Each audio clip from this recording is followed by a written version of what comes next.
الله الرحمن الرحيم. يسبح لله ما في السماوات وما في الأرض، الملك القدوس العزيز الحكيم. هو الذي بعث في الأميين رسولا منهم يتلو عليهم آياته ويزكيهم ويعلمهم الكتاب والحكمة وإن كانوا من قبل لفي ضلال مبين، وآخرين منهم لما يلحقوا بهم، وهو العزيز الحكيم. ذلك فضل الله يؤتيه من يشاء، والله ذو الفضل العظيم.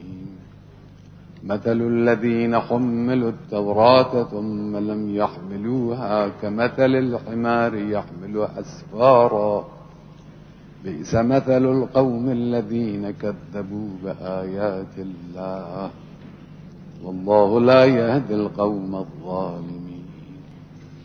قل يا أيها الذين هادوا إن زعمتم أنكم أولياء لله من دون الناس فتمنوا الموت إن كنتم صادقين، ولا يتمنونه أبدا بما قدمت أيديهم، والله عليم بالظالمين.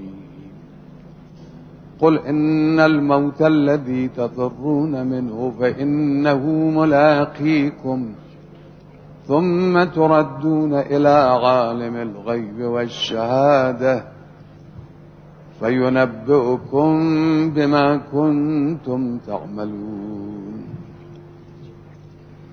يا أيها الذين آمنوا إذا نودي للصلاة من يوم الجمعة فاسعوا إلى ذكر الله وذروا البيع، ذلكم خير لكم إن كنتم تعلمون.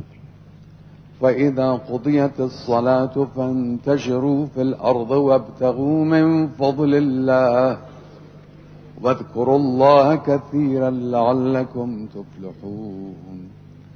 وإذا رأوا تجارة أو لهوا انفضوا إليها وتركوك قائما.